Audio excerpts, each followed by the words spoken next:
a matéria-prima, eles são, em geral, minérios, né, minerais, que a extração disso não é muito amigável ao meio ambiente, querendo ou não, né?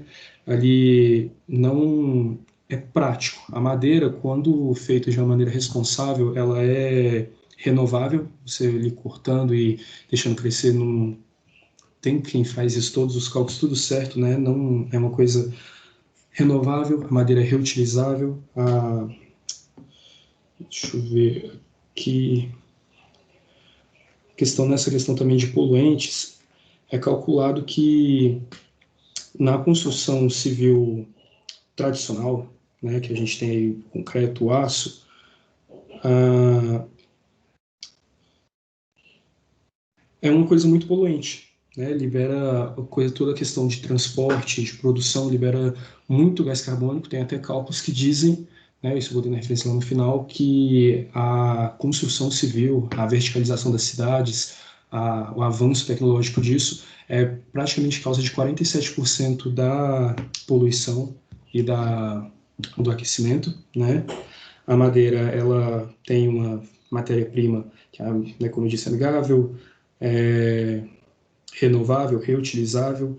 Então, eu acho que isso é uma parte muito importante. Fora que as árvores, o crescimento, o que gera madeira, absorve gás carbônico, né? Então, muito bom para o meio ambiente.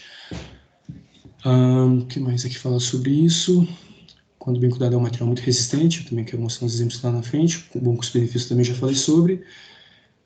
E aqui eu usei um quadro de medidas, né, bem padrão sobre a maioria dos materiais usados nas obras, o chão, as vigas, as medidas padrões, sim, mais comumente usadas e recomendadas, né, dos panchão, as vigas, os caibros.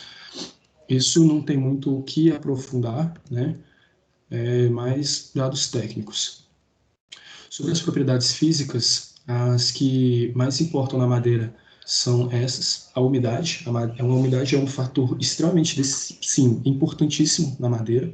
Em praticamente todo o tempo a madeira ela está úmida, ela praticamente está com umidade zero quando ela sai de um forno de um teste, e a umidade dela varia sempre até 30% de umidade. E isso muda muito as outras características dela, como por exemplo a retratilidade, que é a trabalhabilidade dela, né? É bem isso, a trabalhabilidade. A madeira ela fica, as propriedades mecânicas dela muito se afetam mais ou menos dependendo da umidade da madeira. A densidade que a gente ali testa na madeira é o peso dela por área, né? Por centímetro cúbico ou metro, não sei. A condutividade elétrica também importa muito, puxa ali naquele negócio da umidade. A madeira que ela está mais úmida, ela vai ser mais condutora. A madeira que está mais seca, ela vai ser isolante, né? Isso tudo bem considerável. Resistência ao fogo. Isso é uma coisa que me pegou muito de surpresa, aquela imagem da professora mostrou na última aula, da viga de madeira, que ainda estava firme após o incêndio, quando que as de aço sobre ela já tinham cedido, né? O calor tinha meio que entortado elas, e a resistência ao fogo é um fator muito importante para se testar uma madeira antes de usar, para que usar, né? E a durabilidade é bem vou dizer, a data de validade dela, até onde que aquilo ali vai aguentar, até onde que ela vai ceder, também é uma parte muito importante para se avaliar nela. As forças mecânicas que atuam na madeira depende, né? Aqui a compressão, tração, flexão depende da madeira, da situação da madeira. Uma madeira que ela está mais úmida vai comprimir mais facilmente, dependendo da direção que você usa a tração na madeira. Ela pode sofrer de um cisalhamento, né, por causa das fibras, mas esses são as principais propriedades que afetam a madeira, a dureza superficial, né, desalimento e a flexão. E isso tudo, claro, depende das propriedades físicas da madeira, do tipo da madeira e tudo. Aqui sobre o desdobro, eu quis focar nesses três aqui. Você pesquisando, você vê mais de 10 tipos de desdobro, né? Alguns que puxam aqui todos na diagonal, com menores no meio, então tudo em sequência, alguns visando aproveitar essa parte interior da madeira que é mais resistente, outros visando aproveitar o exterior, outros visando fazer, né, cabos mais grossos. Mas, no geral, isso mesmo depende da necessidade e do tipo de árvore, né? Tudo isso importa, mas a gente tem aqui cortes paralelos, que são em sequência, tangenciais, radiais, e isso tudo também afeta no produto final, né? Aqui eu coloquei alguns exemplos de esquadrias de madeira usada na construção civil. Tanto ela dá uma ótima combinação com vidro, quanto ela também pode ser usada laminada, ou mista, ou tudo laminada, né? Esquadrias têm dezenas de tipos de modelos e exemplares, né? Então, é mesmo que exemplificar um pouco. Aqui, sobre o uso de madeira em forros e pisos, né? É um detalhe que eu particularmente acho muito bonito, né? Mesmo em casas modernas, em casas rústicas, eu acho a madeira, no piso principalmente, muito linda. Aqui eu queria trazer alguns exemplos de construções de madeira. Aqui a gente tem a igreja de Urnes, na Noruega, do século VII, toda em madeira, está em pé até hoje, né? Mostrando que madeira bem usada, bem construída, com a madeira certa, com o tratamento certo, não é nada assim frágil. Casa do Pão, aqui no Brasil, Rio Grande do Sul, ó, 1930, está em pé, quase 100 anos já. Esse templo, aqui no Japão, se chama Horyuji, século VII, tem mais de 1.300 anos, ainda está lá. E a igreja Kizhi, na Rússia, século XVIII, tem mais de 300 anos, maior construção de madeira considerada do mundo. Toda de madeira, ainda em pé. Inclusive uma arquitetura espetacular dela. Aqui, sobre o uso de madeira mais aqui atual, eu queria trazer esses dois exemplos aqui. Vi bastante gente usando, tanto o professor falou sobre, o último grupo também, sobre o uso da estrutural, que foi usado aqui da madeira no shopping de Iguatemi, lá em Fortaleza. Né? Também achei muito interessante o centro de convivência lá em Iporanga, que mostra que a madeira não é aquele negócio que só serve para ser estrutural, só para, né, essa sensação de curva, é tudo um detalhe que fica muito bonito e ainda assim dá uma grande resistência e força para a estrutura, né? Essas colunas em curva. E aqui no DF eu quis usar, mas claro, assim, exemplo de aplicação de madeira no DF, você encontra na sua casa, com qualquer, provavelmente todo mundo aqui da nossa turma, você pode sair, às vezes está na varanda, às vezes tem uma esquadria de madeira, mas eu procurei essa estrutura aqui, lá no Parque Exposição Grande do Torto, aqui no DF, toda de madeira, né? Achei muito interessante. E, no geral, eu acho que é isso, professor. Né? Aqui já entra na parte do vidro.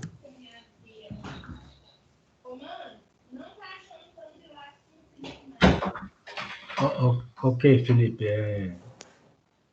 Eu queria que você, Felipe, por favor, se você pudesse colocar no slide lá onde tem a wood frame. Isso. Só para pontuar aí para todo mundo, essa imagem sua ficou boa para mostrar para todos. No canto, eu acho que eu não vou conseguir apontar aí para vocês que está compartilhada do Felipe. Mas a do canto esquerdo aí são os painéis, né? O que eu queria que vocês observassem? São três lâminas, né, de madeiras, assim, são três camadas, né, de madeira, e elas são prensadas e coladas no sentido alternado, né? Então, você faz uma no sentido no eixo X, a outra camada no sentido eixo Y, e assim você vai variando, e com isso você vence a questão das fibras da madeira em um sentido só. Então, você consegue, com isso, dar mais resistência ao painel. Então, você não existe um sentido preferencial das fibras, porque você acaba alterando, né? Você alternou o sentido das fibras e isso dá uma resistência muito grande. Então, existe... Porque, por exemplo, aquela força de cisalhamento, dependendo da direção da fibra, já seria bem reduzida, né? A de tração, de separar as fibras dependendo da direção delas. Justamente, isso aí é uma maneira de combater, né, de usar um ponto frágil da madeira. Existem as duas técnicas, né? Você também existe compensados que são colados e com as fibras no mesmo sentido, são painéis mais leves, tem outra utilização. Mas nesse caso do wood frame aí, eles são usados para o assoalho, para o piso, e são usados para fazer a vedação das paredes também, então ele precisa ter uma resistência maior, né? Uhum. que é importante a gente também falar aí, essas madeiras, elas não são, elas são naturais, né? Corta, vai lá, faz o desdobro, faz o aparelhamento, Sim, bota... eu falei, eu confundi aqui, eu misturei essas duas coisas. Se eu não me Não, engano, é essa daqui que ela é feita com lâminas coladas. Essa técnica aqui, né? isso. Mas tudo bem. Esse detalhe de baixo aí, na verdade, ele está mostrando, inclusive, as portas de madeira, né, as portas semi-ocas, que a gente usa muito, na verdade, as portas hoje, a gente não usa porta maciça mais. Nas grandes obras, a gente, por questões até ecológicas e de economia, a gente usa as portas semi-ocas, e os batentes das portas têm essa técnica de fazer a emenda da madeira, a gente chama de finger, que é esses dentinhos, né, que quando a madeira vai trabalhando, então ela absorve melhor as tensões do movimento higroscópico da madeira, né? Então, o que eu estava falando assim, as madeiras são naturais, vai lá, faz o desdobro, bota ela nas medidas corretas, e tem que ter o tratamento também, né? Existe um tratamento químico que se dão nas madeiras, existem vários tipos de tratamento para que elas tenham durabilidade. Então, existe lá... Essa técnica aí da esquerda é que usa nos compensados? Ou eles são diferentes? Com relação à direção das fibras, no compensado também é assim. Essa da esquerda aí, na verdade, elas são tiras de madeiras, né? São pedaços de caibros, né? E lá no compensado, o pessoal chama erradamente de madeirite, né? Madeirite é uma marca. Ele não é a madeira maciça. Aqui nós temos várias tiras de madeira maciça colada e prensada. Dá muita resistência. Lá no compensado são fibras, né? Ou ela é triturada, mistura cola e prensa. É diferente um pouco. Entendi.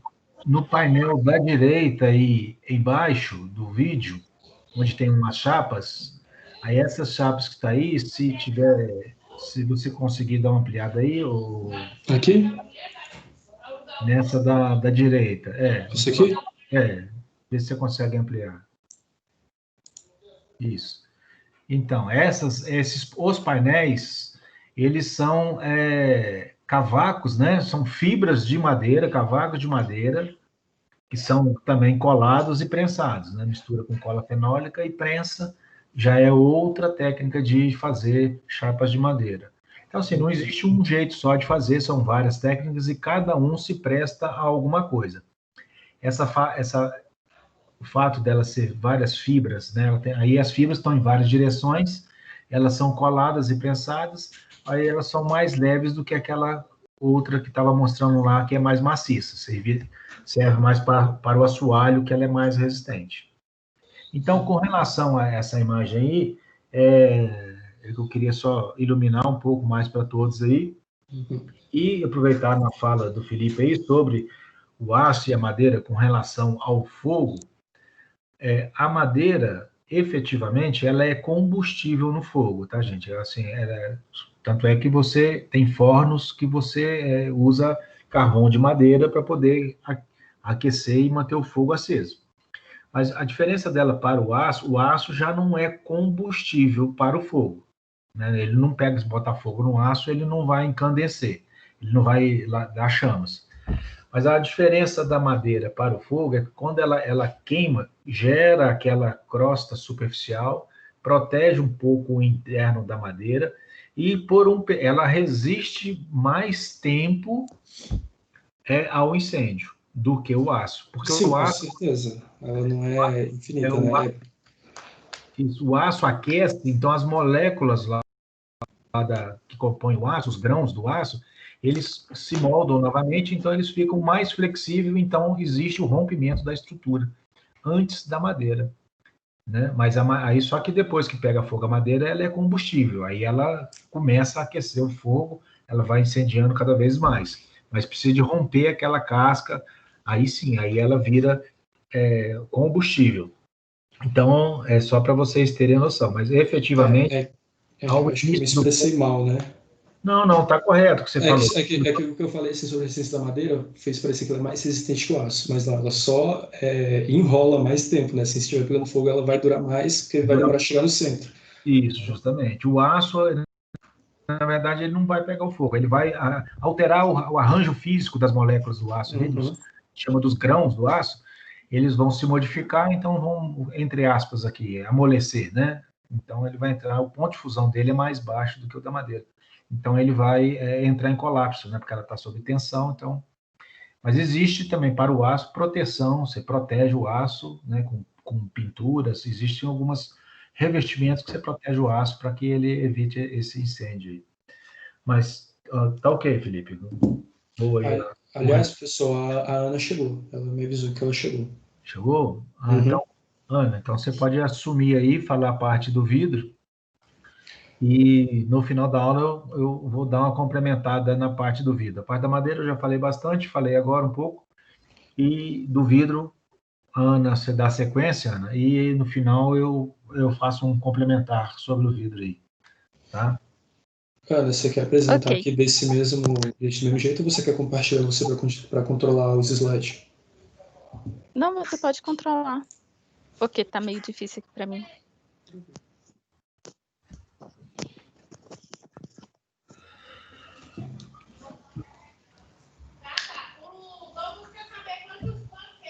Boa noite. Eu vou falar sobre os vidros. O início, a descoberta, na verdade, dos vidros é um pouco contraditória. Os historiadores colocam como se fosse há 3, 4 ou até 5 mil antes de Cristo, mas eles convergem na teoria que os fenícios descobriram os vidros. Os vidros eram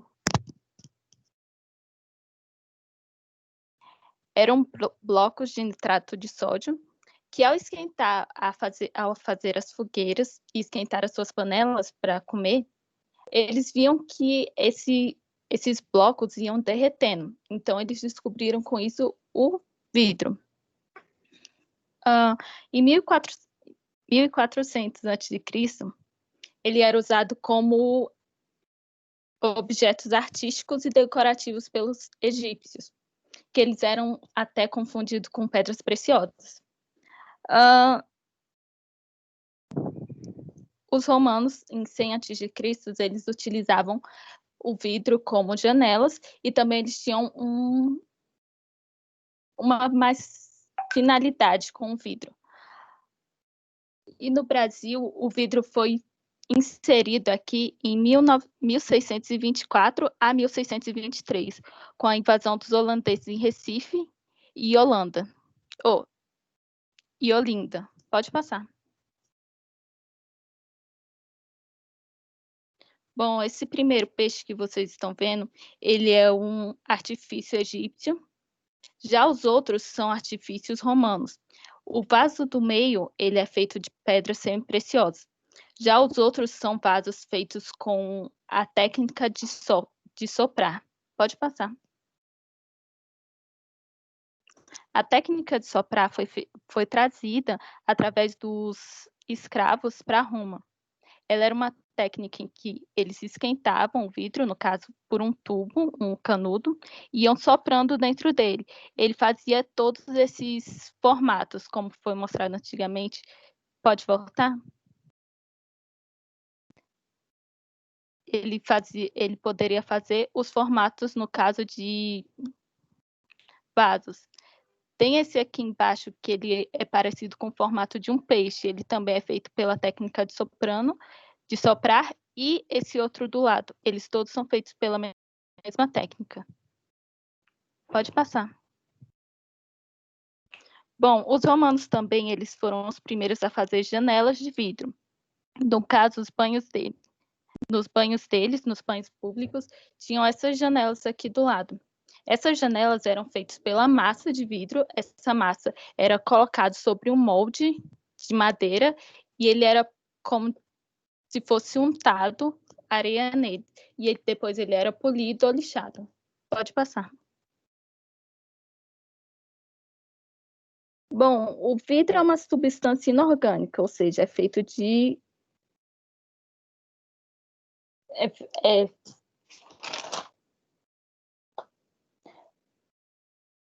é composto de minério e não contém carbono.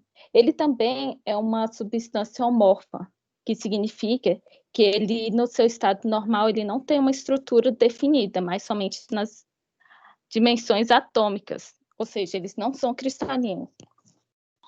Outra coisa é que o material obtido, ele é um material obtido da fusão e de um resfriamento de uma massa, que essa massa é principalmente areia, cal e barilha. Esses são os ingredientes principais.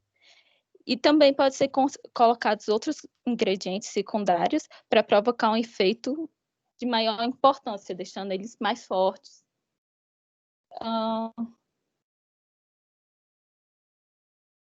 Bom, uma das principais características do vidro é a transparência e a dureza, já que ele foi criado antigamente, as pessoas apenas fazerem buracos para que a luminosidade pudesse entrar nos lugares, para que não fosse um lugar muito fechado. Então, o vidro trouxe toda essa tecnologia.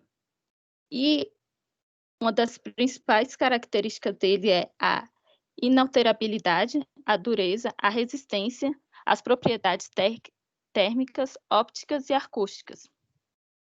Bom, na verdade, o vidro é um dos materiais que podemos considerar como insubstituíveis, porque ele tem várias aplicações na área mobilística, na área da linha branca, que no caso seriam eletrodomésticos, e também na área da engenharia civil.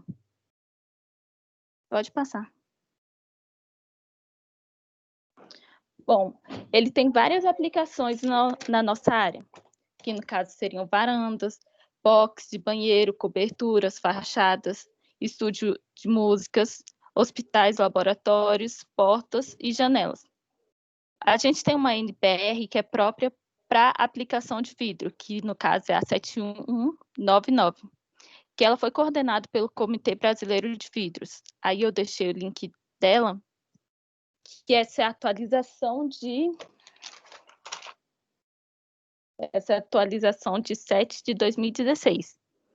Essa atualização ela veio melhor porque a última NBR ela era colocado as normas e a aplicação dos vidros diferentes no texto corrido, que deixava muitas brechas para uma má interpretação e até erros. E essa nova atualização ela deixa ela faz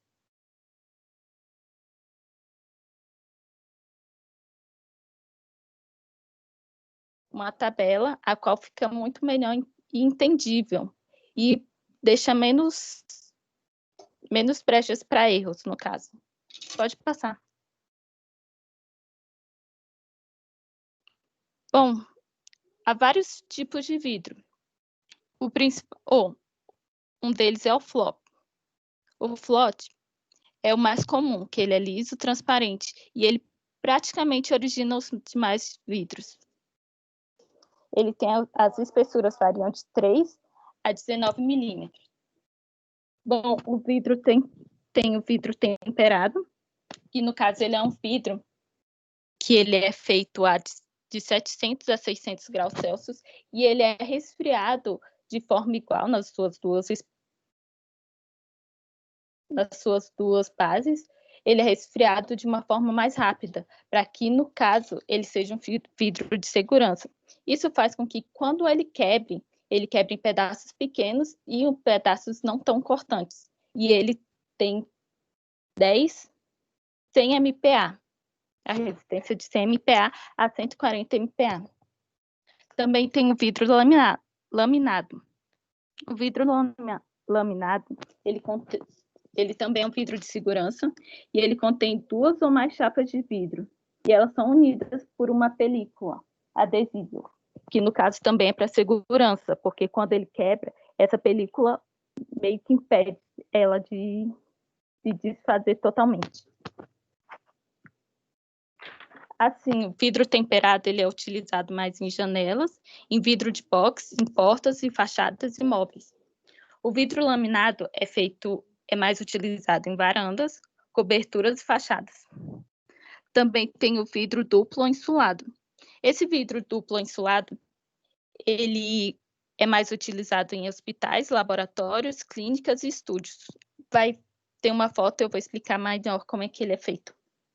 Também tem o vidro serigrafado, o vidro armado, que é um vidro de segurança, que no caso a massa, que é o vidro, dentro dela é colocado fios de metais. No caso, quando ela quebra, o vidro quebra, também esses metais seguram para que ele não estilhasse completamente, trazendo segurança também. Tem vidro térmico ou absorvente. Ele também é capaz de absorver no mínimo, 20% dos raios infravermelhos, que ele reduz o calor na estrutura interna. Pode passar. Bom, aí é o vidro insulado ou duplo. Aí temos 3 tipos do vidro insulado. E no caso é o insulado laminado e o triplo insulado. O insulado ele é feito de 2 placas de vidro que no meio dela tem um ar comprimido ou um gás desidratado ou um ar normal. Que ele é feito para isolamento acústico, como eu falei. Ele também é utilizado para saunas, que no caso esse ar impede que o vidro embace. Tem esse outro, que é o insulado laminado, que no caso ele é composto de duas chapas de vidro de um lado e uma do outro, separados pelo ar ou gás desidratado. E também tem o insulado triplo, que ele é composto por 3 chapas de vidro e entre essas três chapas de vidro, 2 vazios com ar ou gás desidratado. Também temos o vidro laminado do lado, que no caso seria essas escadarias. Pode passar. Esse primeiro é o vidro aramado, que no caso, como vocês podem ver, tem esses fios dentro. E quando ele quebra, ele impede que ele estilhasse. E do lado tem o vidro térmico absorvente, que no caso é ele que diminui a entrada de raios infravermelhos na edificação. Pode passar. Bom, as aplicações do DF são várias. Temos entre elas o Banco Central,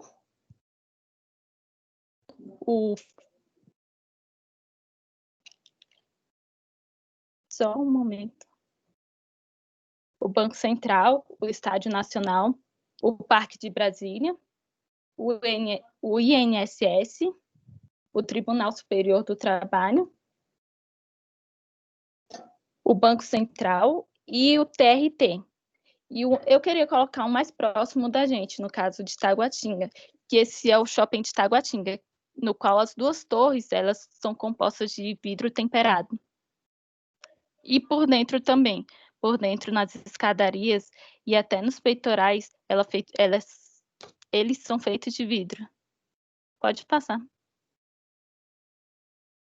Bom, um dos fornecedores aqui é o Vitral, que no caso ela que fez a maior parte desses que eu pude falar, dessas edificações de vidro.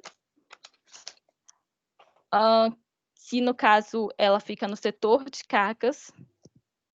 Também tem a Temper Brasil, que fica em Arniqueiras. A Estrutural Vidros, que fica no Vicente Pires. O Cia Glass, que fica no Cia Trecho. E o Crystal Vidros, que fica na Asa Norte. Pode passar. Bom, e aí a biografia de vidros. Concluí meu trabalho, professor.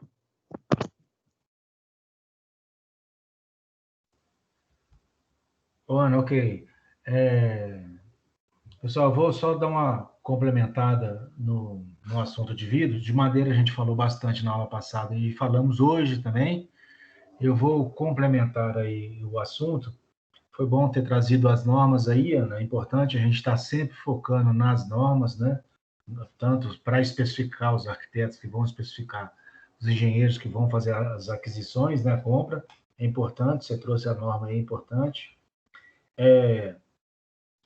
Com relação a fornecedores aí, Ana, os fornecedores que você trouxe aí, eles são os distribuidores aqui em Brasília, realmente são esses, tem alguns outros menorzinhos, né? Mas a nível nacional, aí só para vocês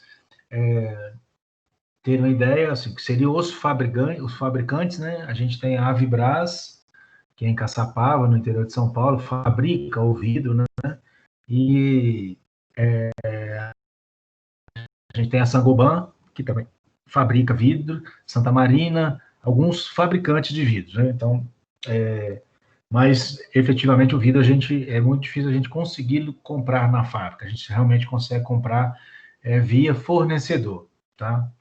Eu vou, Ana, pedir para você, na verdade, quem está compartilhando a tela aí é o Felipe, né, Felipe? Queria que você descompartilhasse aí, que eu vou compartilhar minha tela aqui. Eu vou falar um pouco mais sobre o vidro aí, só para complementar o assunto e dar alguns exemplos mais aí para vocês.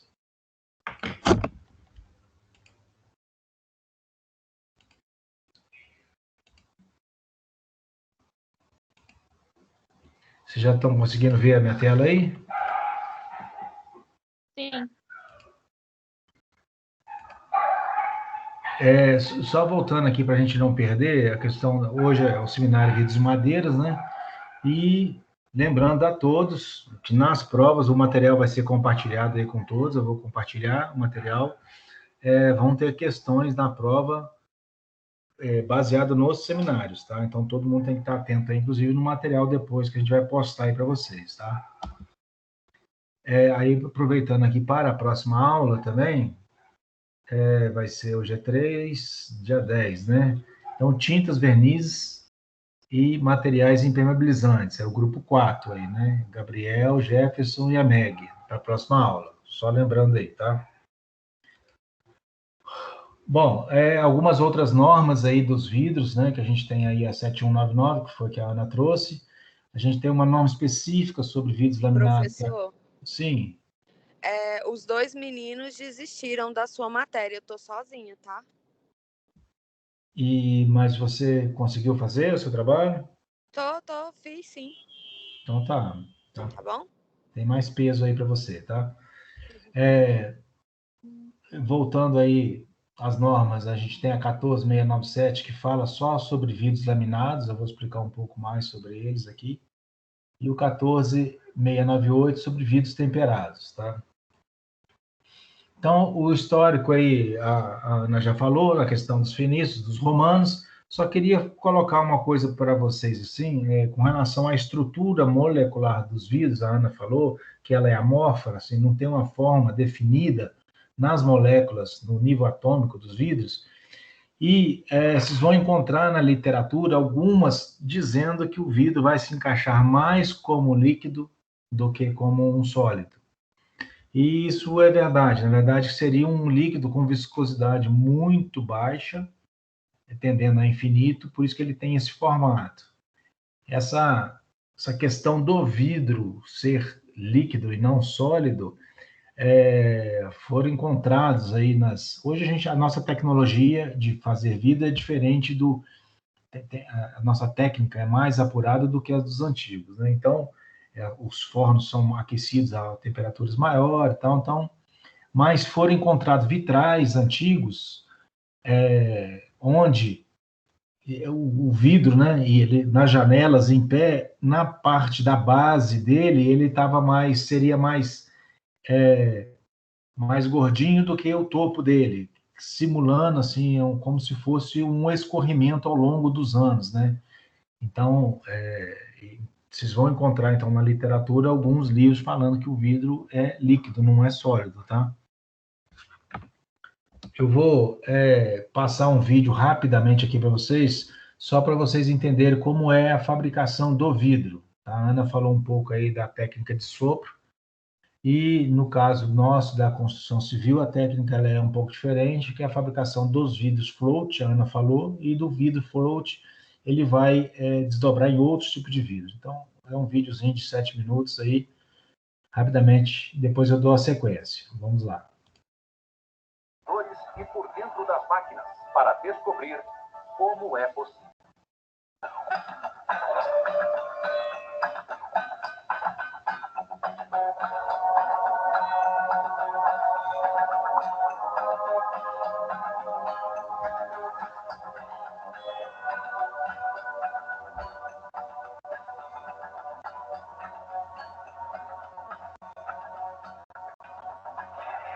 Como é possível?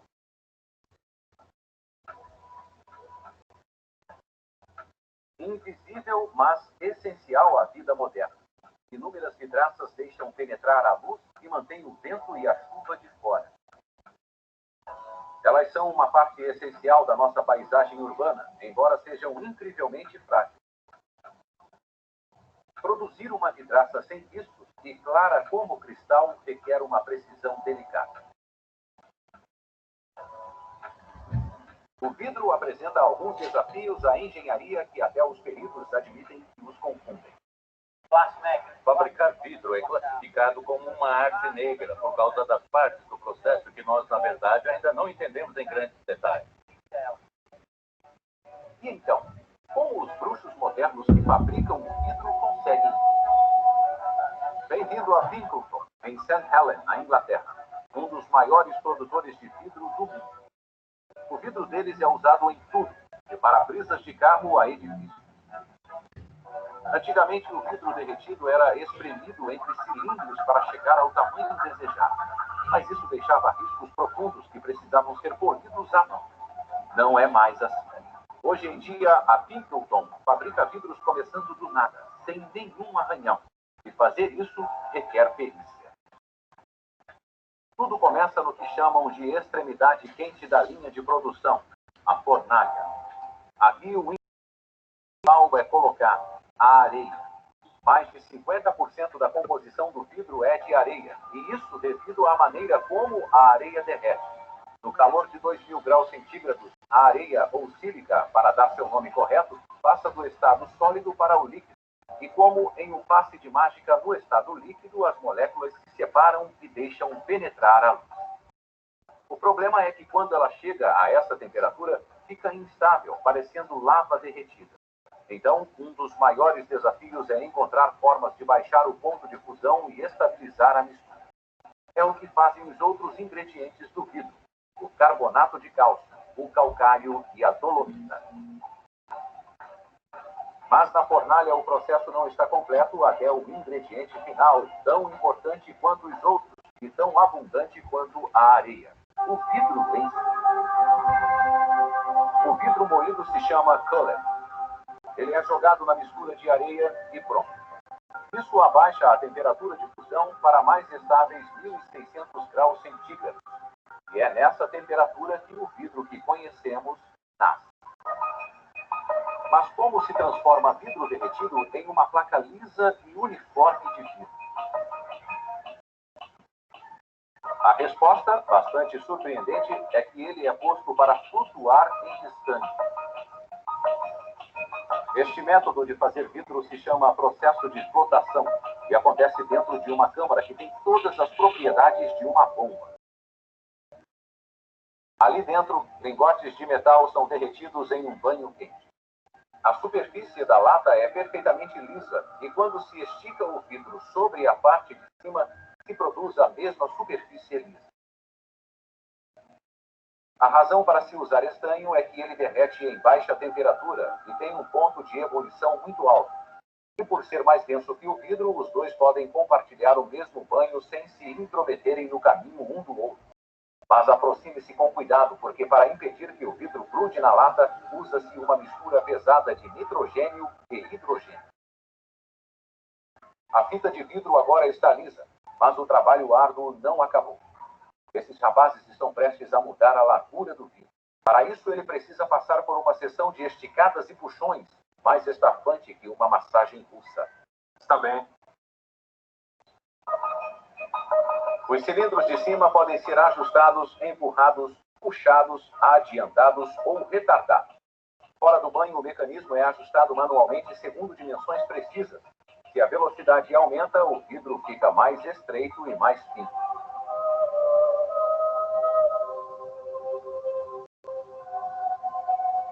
$600 toneladas de vidro derretido são continuamente jogadas nessa fornalha todos os dias. Ela nunca para. 24 horas, 7 dias da semana. Uma vez formado, o vidro precisa ser resfriado, mas bem devagar. Uma série de fornos de resfriamento espalhados sobre 640 metros da linha de produção abaixa sua temperatura em poucas horas. Mas é aqui que está o perigo. Se o vidro é resfriado muito depressa, ocorre um desastre. Ele ficará muito quebradiço e frágil. Enquanto a temperatura cai para níveis que possibilitem o manuseio, o vidro precisa ficar perfeitamente claro. E ele fica porque o vidro tem uma propriedade única. Ele não cristaliza, porque, por incrível que pareça, o vidro nunca se torna sólido.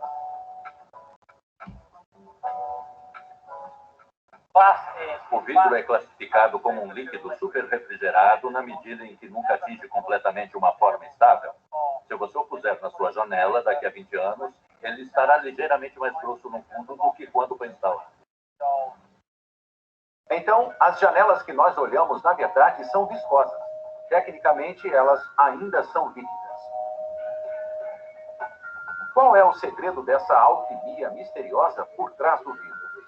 O que normalmente acontece quando é refrigerado abaixo do ponto de fusão é ele se solidificar e cristalizar. Contudo, para alguns líquidos, é possível continuarem nesse estado até quando estão abaixo do ponto de fusão. O vidro é um deles. E é possível olhar através desse líquido superrefrigerado porque as moléculas de vidro se combinam de forma desordenada, permitindo a passagem de luz. O vidro está quase pronto. Ele foi aquecido, refrigerado, reciclado, esticado e lavado. Agora ele precisa enfrentar a lâmina afiada do cortador.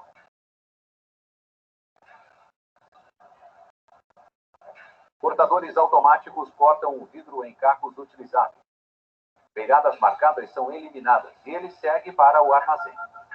Se não fosse cortada, a produção de um dia se estenderia por 30 quilômetros. E isso aumentaria o risco, porque a velocidade do vidro que sai continuamente da fornalha tem que ser igual à velocidade do vidro cortado que sai da esteira e que segue para o depósito. E existe o perigo real de que todo esse trabalho árduo seja destruído por um vaso em falta.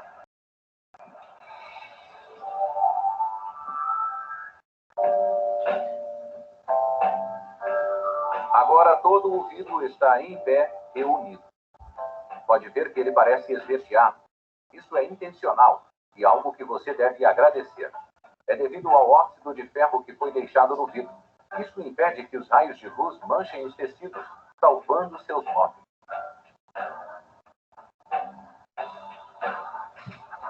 Transportar vidraças enormes ao redor do mundo não é tarefa fácil.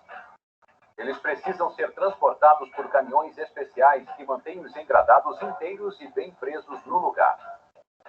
E lavam eles para nossos escritórios, casas, carros e espelhos. Para nos proteger dos elementos, nos defender do perigo e nos dar uma visão mais segura e melhor do mundo. É incrível pensar que algo que consideramos sólido seja tecnicamente líquido, rodando lentamente enquanto olhamos através dele.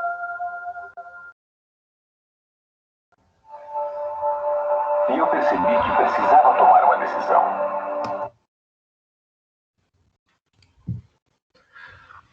Bom, pessoal, e como eu havia falado a questão do vidro tecnicamente ser líquido, nas literaturas é assim que a gente encontra realmente, né? Não é a impressão que a gente tem quando a gente toca nele, né? Mas, tecnicamente, é o que é. Tá? Então, não se espantem quando a gente falar para vocês que o vidro não é sólido, tá? Da história aí, a Ana já falou. A questão da mistura do vidro aí, falado no vídeo aí, a gente tem uma parte importante, né, que é a maior parte é areia, barrilha e calcário, e alguns outros materiais, no caso, feldspato e outro material para dar resistência, óxido de ferro e alguma coisa nesse gênero para poder mudar a pigmentação, às vezes, do próprio vidro. Então, basicamente, né, o maior volume de material é a sílica, né, que é a areia. Então, aí no vídeo falou muito claramente como é que é formado. Você tem um forno, aí do forno o vidro líquido passa junto do estanho, né, para poder dar planicidade. A velocidade com que o vidro líquido passa é que vai dar a espessura dele. Quanto mais lento, mais espesso, mais rápido, mais fino. Então, vai ficar esse esquema aí no material para vocês, de como que é a sequência de fabricação até a expedição dos vidros. Não vou me ater muito a ele aqui, porque no vídeo mostrou muito claramente como que funciona, né? Então, vamos seguir adiante aqui com relação à fabricação. Diferente entre vidro e cristal, basicamente, é que no cristal a gente tem um componente que é o chumbo, né, que faz com que o material se cristalize, né, que é diferente do nosso vidro, que ele não se cristaliza nunca, né, é uma matéria amorfa. Então, basicamente é o componente chumbo no cristal, né, mas os dois aparentemente têm uma aparência bem próxima um do outro, mas não é a mesma coisa. O cristal e vidro são materiais diferentes. Então, vidro, aí a diferença entre vidro e cristal é a estrutura molecular de ambos, eles são parecidos, né? Mas o principal componente dos dois continua sendo a areia, e no cristal acresce a sílica apenas o óxido de chumbo, né? Então, quando você bota o óxido de chumbo no material cristal, no vidro, né, ele vai dar o aspecto do cristal. Vão se organizar as moléculas dele, na verdade, ele é bem mais transparente do que o vidro. Os tipos de vidros que a gente tem, tá, gente? Eu vou passar aí para vocês. A gente são os vidros estirados ou os vidros comuns, né? Hoje a gente já tem o vidro float, que origina os demais vidros, né? Que é o vidro impresso ou fantasia. O vidro de segurança, a gente vai falar um pouco sobre eles, e os vidros espelhados. Então, vocês imaginam essa imagem aí, mostrando para vocês, é a luz passando, né, do sol passando pelo vidro. Então, os raios do sol, ele gera calor, né? Então, como que o vidro se comporta mediante aos raios do sol? Então, a gente tem a incidência do raio do sol. Vou tentar ampliar aqui para vocês verem. Parte dos raios do sol vai ser absorvido, parte imediatamente é refletido, cerca de 5% do que é emitido pelo sol. Isso para um vidro comum, né, de 6 milímetros, mais ou menos é essa a proporção que vai dar. Os vidros mais sofisticados, eles refletem mais ou menos, dependendo da necessidade dos vidros. Mas como funciona todos eles? Basicamente isso. Você tem a insolação, 100% da insolação, parte dela é refletida, em torno de 5%, parte dela é absorvida dentro do vidro, percorre e ela volta para o lado exterior, 34%, e 15% vai para o interior, irradiando mais 15%. E do total de 100% que ele é da incidência, 46% já transmite direto para o ambiente. Então, se você pegar aqui a transmissão direta de 46% mais 15%, tudo isso aqui gera calor. Então, os vidros normais geram muito calor. Então, hoje nós temos vidros mais sofisticados que muda essa equação, absorve mais o calor e reflete para o exterior, e dando um conforto maior para a parte interna. O que tem melhor desempenho nisso, aí a Ana trouxe para nós, os vidros insulados, ele cabe a isso, né? Então, ele vai ajudar bastante na questão acústica e na questão de conforto térmico internamente, que são duas camadas de vidro.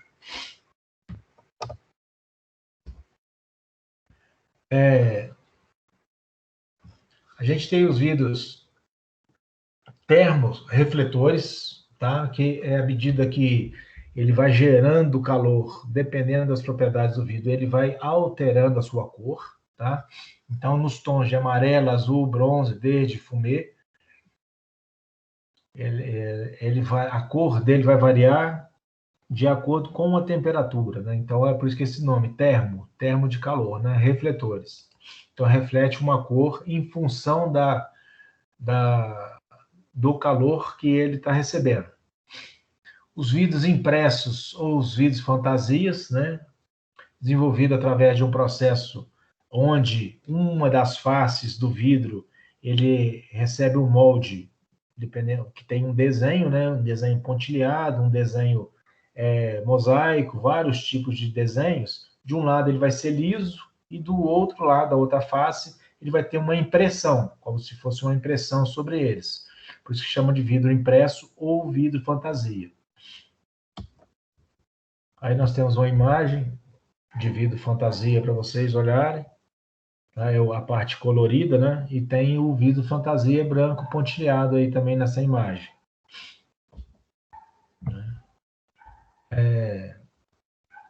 A aplicação dele, ele tem essa vocação dele esconder um pouco a silhueta do ambiente interno, né? Então incide a luz, você não consegue ver perfeitamente a parte interna. Então a gente utiliza os vidros fantasias, por exemplo, para fazer vidros de banheiros, né? Para poder deixar passar a luz, mas você vai deformar a silhueta da parte interna para que você não veja perfeitamente. Então, por exemplo, num banheiro a gente não bota o vidro transparente, né? Nos banheiros, nas janelas de banheiro, a gente bota os vidros mais opacos ou vidro fantasia para que a luz entre mais deforme a silhueta do ambiente. Então, nessa imagem que eu estou mostrando para vocês aí, são dois vidros, um vidro fantasia e um vidro comum. Então, no vidro comum você vê a transparência e você vê perfeitamente a parte interna.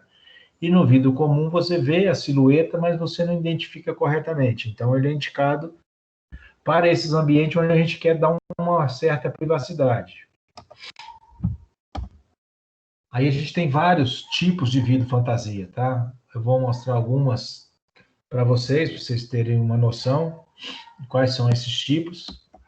A gente tem aí o mini boreal, que é o mais utilizado aí para fazer janelas de banheiros, porque realmente a luz passa, mas você não consegue ver a silhueta lá dentro. Então, esse é o vidro indicado para utilizar para banheiros. E você tem ele no tom, em vários tons de cor, né? Você tem ele verde, tem bronze.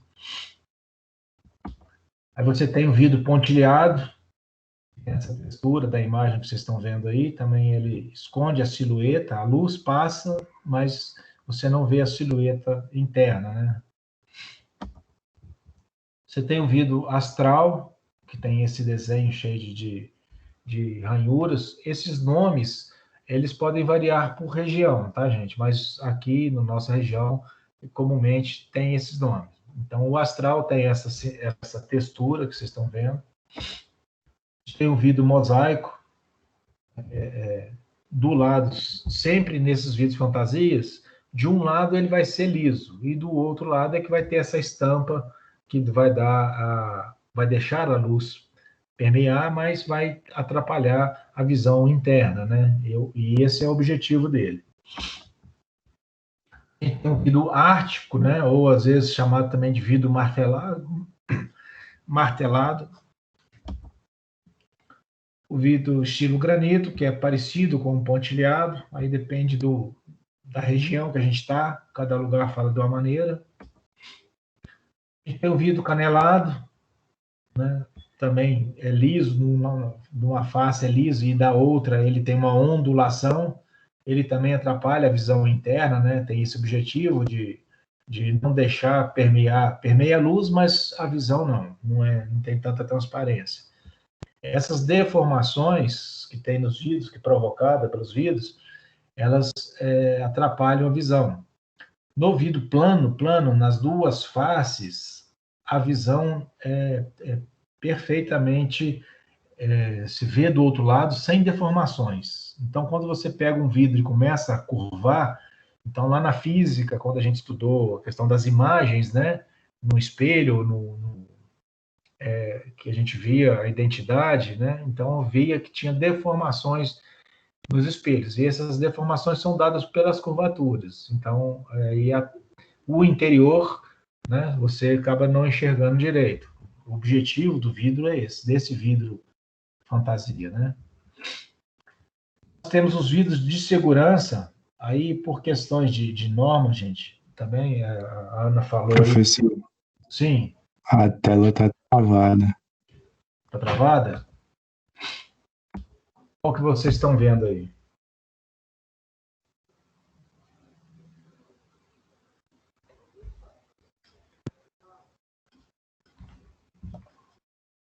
Continua? Clicar no A joia de minha flor. travou no vidro fantasia com os vasos na hora que o sol aproximou. Deixa eu vou voltar aqui, só um minutinho. Vou sair e voltar novamente aí, porque aqui onde eu tô tá chovendo muito, a internet não tá boa, sabe? Deixa eu sair, vou sair e voltar novamente para poder a gente passar de novo para vocês. Só um minutinho.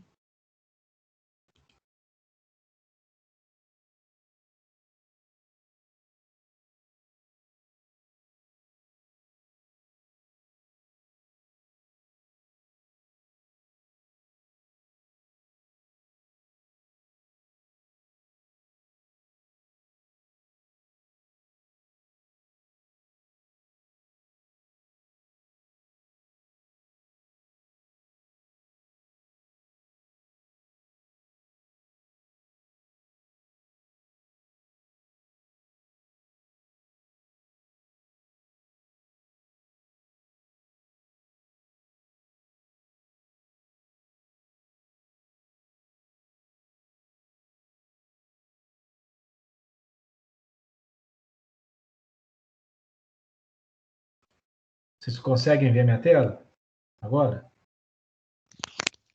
Vendo normal essa tela. Tá. Vou repassar aqui os vídeos fantasias.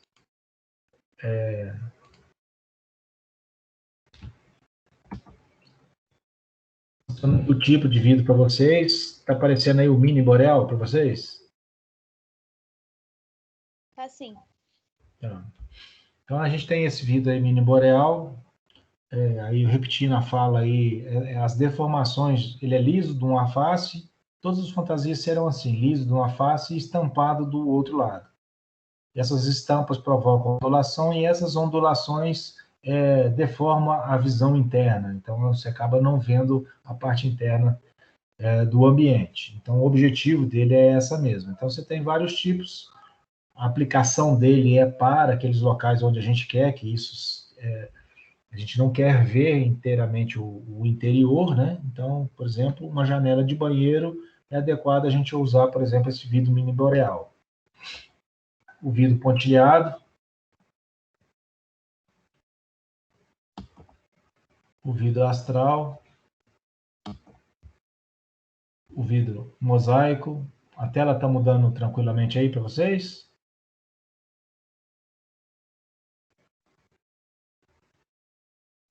Tá sim. O vidro ártico ou vidro martelado, o vidro tipo granito, o vidro canelado. Tem vários outros tipos de vidro fantasia, estou só mostrando aqui para vocês. Na verdade, parte deles, por exemplo, o vidro canelado a gente já usa muito pouco. Eles são vidros comum, é partir do vidro comum, né? Dá essa deformação.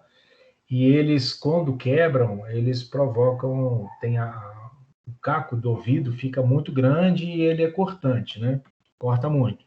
Então, não é um vidro muito tranquilo de se utilizar, ele é necessário que ele esteja fixado numa esquadrilha, o que a gente chama de vidro encaixilhado. Tem que ter um caixilho de ferro, um caixilho de alumínio, para que dê sustentação para esse vidro.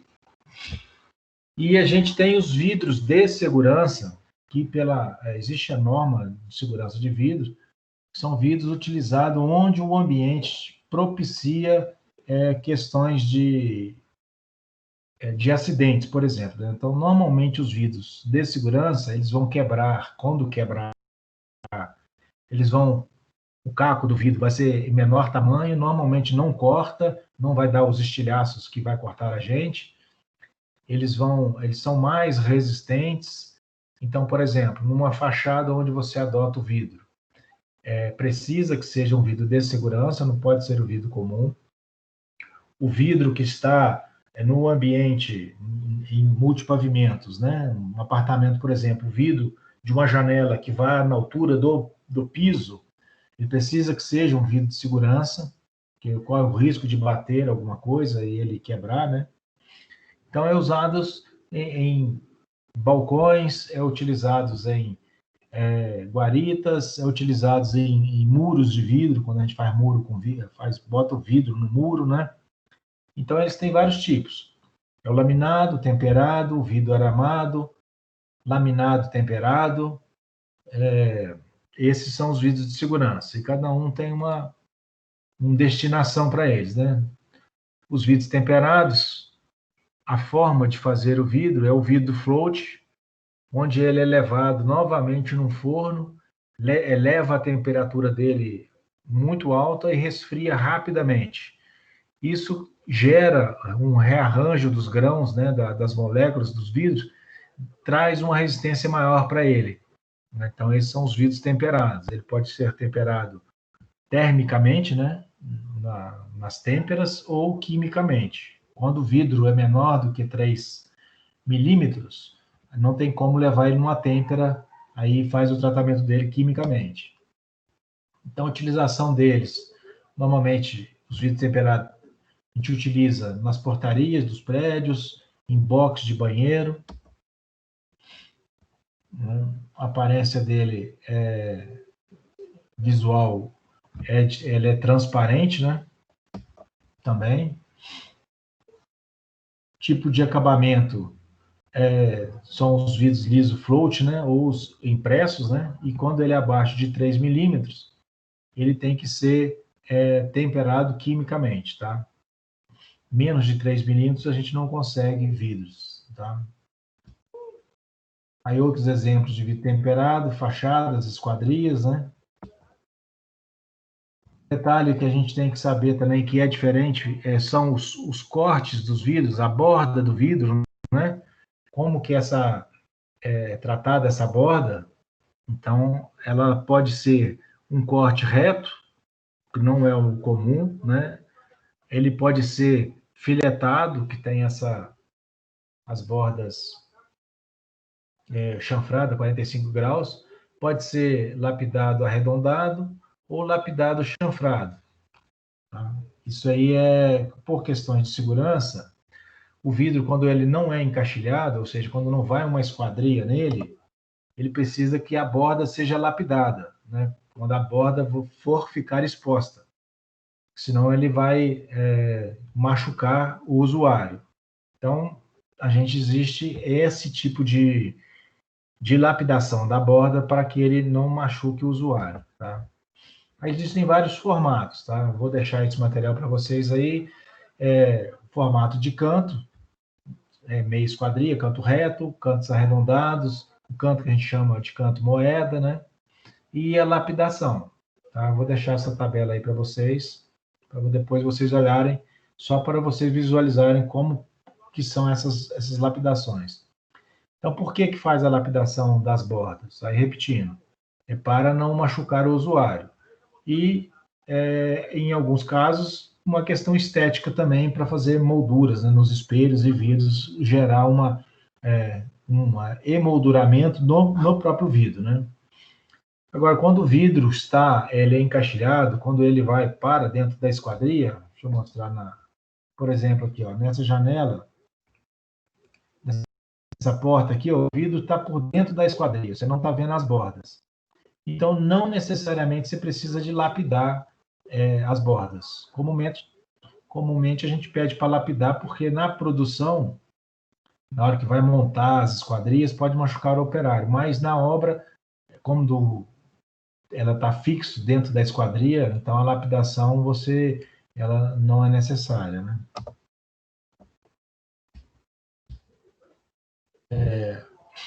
onde se utiliza os vidros temperados? Fachadas, divisórias, portas, box de banheiro, vitrine de loja, tampo de mesa. Esses são os vidros temperados. Todos esses ambientes precisam que seja vidro de segurança. Né? E sendo vidro, não poderia usar vidro comum, porque numa fachada, se um vidro daquele da fachada quebra, ele vai cair imediatamente e vai cair em tamanhos grandes, como se fosse uma lâmina. O vidro de segurança, quando ele estilhaça, ele quebra em pedacinhos, então vai cair os cacos, mas aquele caco de vidro é pequeno, não vai machucar as pessoas, né? Ou o ferimento é menor do que um vidro grande quebrado, um vidro comum quebrado. Uma coisa importante também para vocês saberem é que o vidro, depois de temperado, ele não pode ser cortado, você não consegue cortar, porque ele, apesar dele aumentar muito a resistência dele, ele tem uma ruptura frágil. Ele, no impacto muito forte, ele estilhaça, né? Então, o corte, você não consegue cortar o vidro temperado. Então, como que a gente faz? A gente pega o vidro comum, marca todas as furações que tem nele, furação de fechadura, de dobradiças, de puxadores, faz o furo no vidro comum e manda temperar. Porque a gente não ia conseguir fazer os cortes nos vidros comuns antes dele ser temperado, tá? Então, falei do tratamento químico também, vai ficar o material para vocês lerem depois. Vantagens do tratamento químico. Ele isenta de distorções, né? A resistência mecânica dele é maior do que o tratamento comum, mas ele tem uma ruptura bem mais frágil. E ele é adequado para vidros mais finos, né? O vidro abaixo de 3 milímetros, de 3 milímetros, você não consegue fazer ele temperado por aquecimento térmico. Então, você faz o tratamento químico com ele. A imagem é de utilização, que é em coberturas. Você pode ter os vidros curvos, mas não é comum, tá, gente? Aqui a gente está vendo uma janela em curvatura, mas aqui são vidros planos cortados num tamanho menor, né? Então, são vários vidros retos que aí você compõe a sua curva. Pode fazer o vidro curvo? Pode fazer, mas para cada vidro curvo você teria que pagar para fazer um molde. Então, isso ficaria muito caro. É diferente, por exemplo, do vidro automobilístico, que você faz ali milhares de carros, então o molde daquele vidro se paga. A gente não faz vidro curvo na obra, então a gente pode até ter uma varanda curva, igual vocês estão vendo aí, mas os vidros que estão aqui, eles são segmentos de vidros retos. Então, eu tenho os vidros cortados, ó, tenho uma chapa aqui, vou tentar iluminar aqui para vocês, ó. Outra chapa. Então, são vidros retos e vai compondo para compor a curva, né? No vidro não é curvo.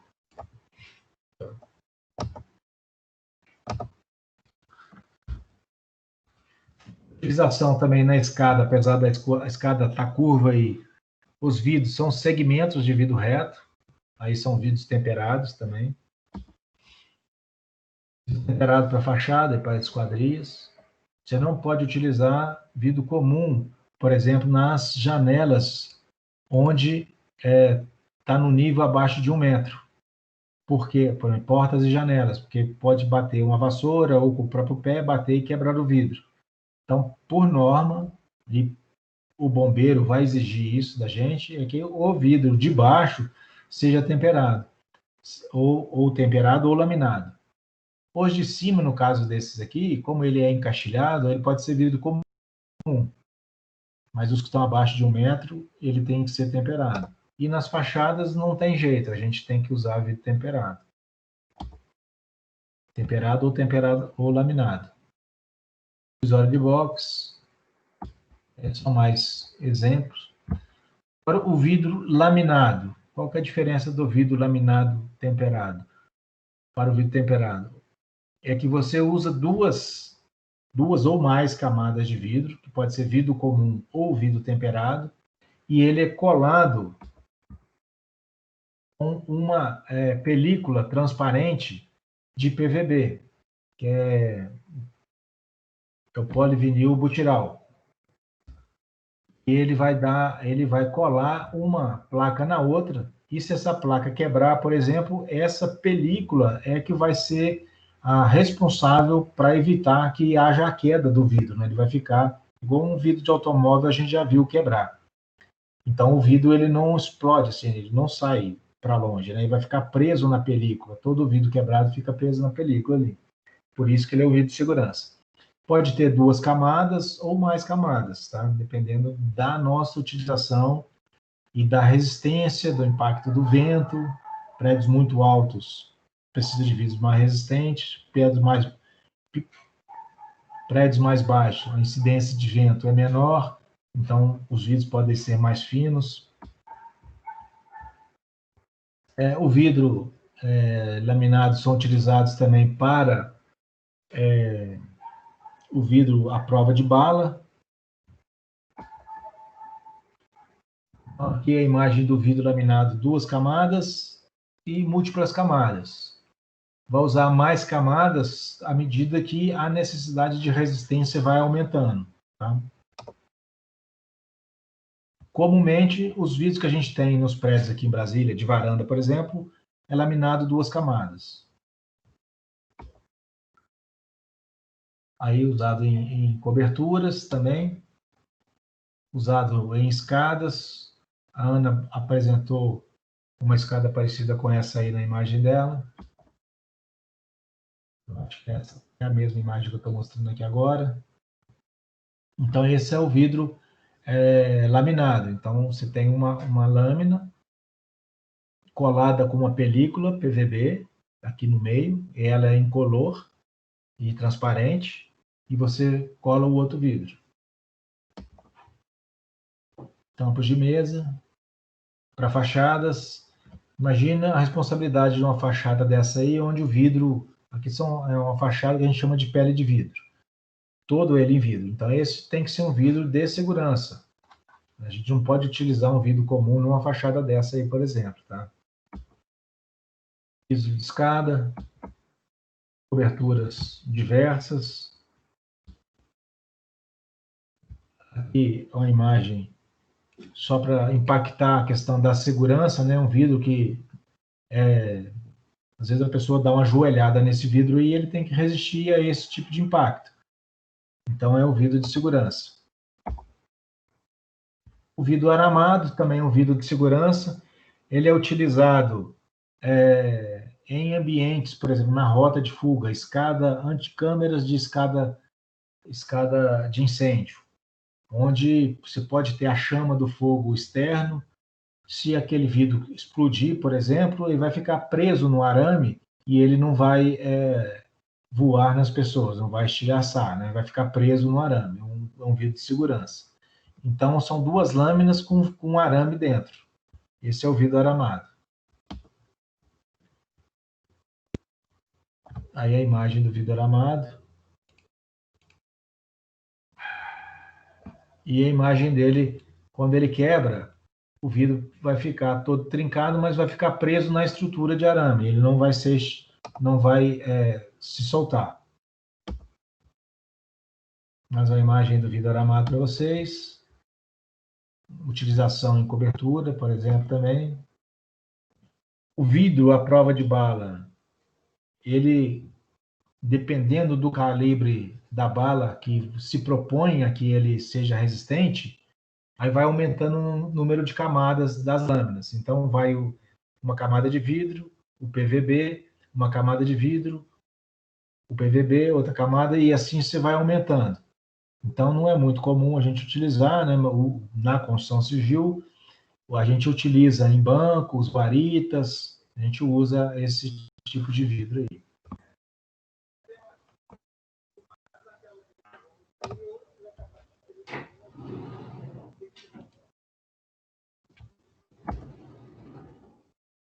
A corrosão nos vidros. Existe o vidro também, ele é atacado pela água, né? Se existe uma deformidade na fabricação dele, se existir a penetração da água em algum vaso, ele pode oxidar. Então, dá essa mancha colorida no vidro, que é um defeito, na verdade, né? Nós temos também os espelhos, tá? O espelho nada mais é que é o vidro float com banho de prata numa das faces, onde vai fazer a parte de reflexão. Esses vidros tipo espelho também são utilizados nas fachadas, né? A gente tem fachadas espelhadas, tá? Então, a imagem de um vidro espelhado são encontrados em espessuras a partir de 3 milímetros. Espessuras mais finas são os espelhos comuns da nossa casa, né? O espelho de fachada, ele tem que ter uma espessura pelo menos de 8 milímetros, que é o espelho para poder resistir também. Ele tem que ser de segurança e somado a ele a qualidade de ser espelhado. Imagem de vidros espelhados. Mais uma imagem para vocês. A gente tem um outro tipo de vidro, que é o vidro espião, né, que é utilizado, por exemplo, em salas de interrogatórios, onde, de um lado, onde tem incidência da luz, vai ter transparência, e do outro lado, onde tem menos luz, a pessoa não vai enxergar quem está aqui, vai ver como se fosse um espelho, né?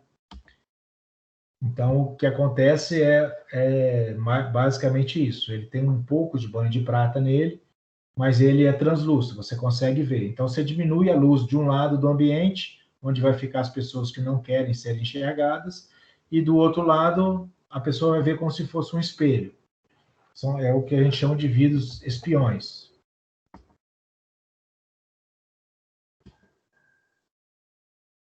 E mais uma imagem de vidro espião para vocês.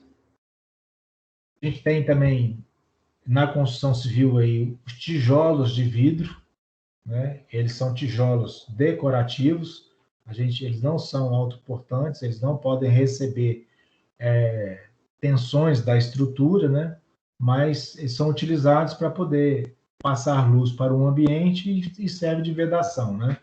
Então, tem vários formatos, né? Vários nomes para eles, tipos de vidro, né? E nós temos também as fibras de vidro, né? Que são utilizadas aí para isolamento térmico acústico. Aí, exemplo aí para vocês, onde pode ser utilizado as lãs de vidro, né? Você usa a fibra em forma de lã, você usa ela para tratamento térmico e acústico de paredes e de dutos, né? O duto, por exemplo, de ar-condicionado, para que não tenha perda da água gelada, né? Que passa para gelar o ar, para não perder, trocar calor com o ambiente. Então, a gente reveste os dutos de ar-condicionado, duto de água gelada, com lã de vidro, para evitar a perda do calor, né?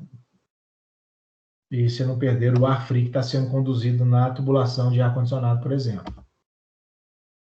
E alguns vidros bastante especiais, que são vidros aí de futuro, né? Alguns já estão sendo empregados, mas quanto mais o tempo passar, mais serão utilizados em larga escala, e aí tornarão eles mais acessíveis, né? Por enquanto ainda são vidros muito caros.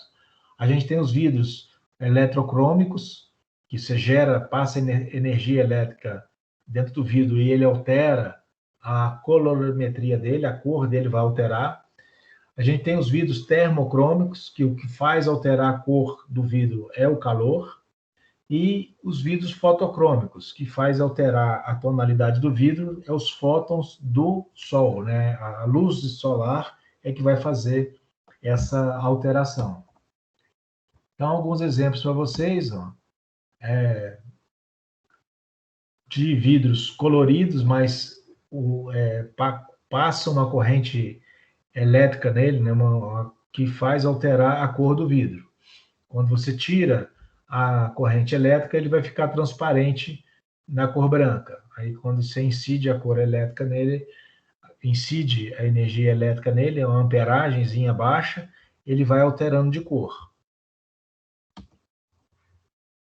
Então, aqui, por exemplo, é um vidro onde ele estava transparente e a partir do momento que passou a energia, né, ele muda de cor, deu um tom azulado, por exemplo, né? A gente tem os vidros termocrômicos, que é o calor, né, que vai fazer alterar a cor do vidro, né? Ele vai ficando, mudando de tonalidade, de acordo com a incidência, com o calor gerado. E aqui é pela incidência do sol, que são os fotocrômicos, né? Então, a incidência do sol vai fazer a tonalidade do vidro alterar de cor, né? Vai ficar mais ou menos escuro. E tem os vidros também fotovoltaicos, que são vidros especiais, na verdade é uma fotovoltaica, né? São células fotovoltaicas compostas dentro de uma camada de vidro, onde que gera energia elétrica. Aqui no DF a gente já tem algumas usinas de fotovoltaicas, a gente pode usar também nas coberturas de casas, coberturas de estacionamento, poderia ser aplicado esses vidros fotovoltaicos. Não é exatamente o vidro, é a composição de várias camadas, né, que dá origem a essa placa de vidro fotovoltaico. Agora a imagem para vocês aí de como o vidro vem da indústria, né? A gente tem aqui um tipo de fixação que chama Spider Glass, que é essa fixação aí que parece uma aranha que fixa os cantos dos vidros. Vou tentar ampliar aqui para vocês. Ó. Então, os vidros são fixos, essa peça é presa na estrutura e o vidro é preso nessa peça. Então, conforme está aqui, eu vou mostrar, ampliar aqui para vocês verem aqui. Ó. Então, tem uma estrutura passando por trás e os vidros são presos nos cantos dessa maneira. Aí esses vidros são vidros de segurança. O sistema é que é Spider Glass, né? O sistema de fixação. E a gente tem os vidros encaixilhados, que é o vidro dentro da esquadria, né? Então, aí a esquadria, quando você usa o vidro encaixilhado, você permite que você use vidros de menor espessura. Quando o vidro não está encaixilhado, é necessário que ele tenha uma espessura maior. E existem também em laboratórios alguns ensaios mecânicos, né? A gente tem ensaios químicos também, mas o mais comum é o ensaio mecânico, que vai fazer no vidro, é um ensaio de impacto, onde vai ver qual que é o impacto que ele aguenta para, por exemplo, se utilizar em fachadas. Essas fachadas muito grandes, de prédios de 30, 40, 50 pavimentos, você não pode especificar aquele vidro antes de testá-lo. Você tem que ter a segurança do teste que ele vai resistir a um impacto e as pressões de vento também, né? Você pode levar o vidro num túnel de vento para ver se ele aguenta as pressões de vento. Então, a gente hoje falou bastante aí, falou dos vidros e nós falamos de madeira novamente. Alguns exemplos aí, é o Palácio de Cristal em Curitiba. Aqui uma loja, Forever 21, uma loja toda fachada e teto todo em vidro. Um exemplo aí do DF, que é os tribunais, estou trazendo um só, mas vários prédios em Brasília. A Ana trouxe aí vários prédios de exemplo para a gente.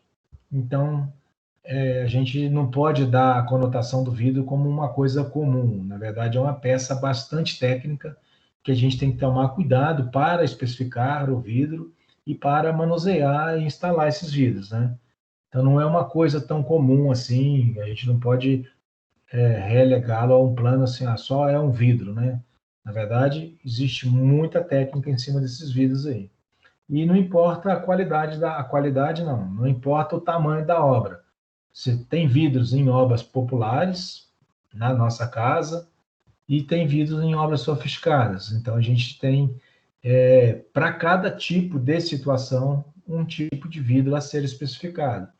É claro que numa obra popular residencial, a gente vai usar vidro comum, mas já numa obra de fachada como essa que a gente está apresentando para vocês, são vidros que têm uma especificação de cor, uma especificação de espessura, uma especificação para absorção de energia do sol, do calor.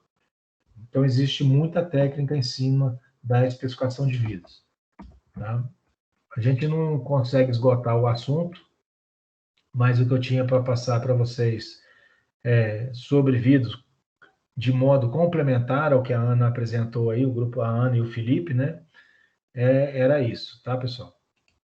Então, o que a gente tinha para hoje era isso. Eu vou só encerrar aqui a gravação, mas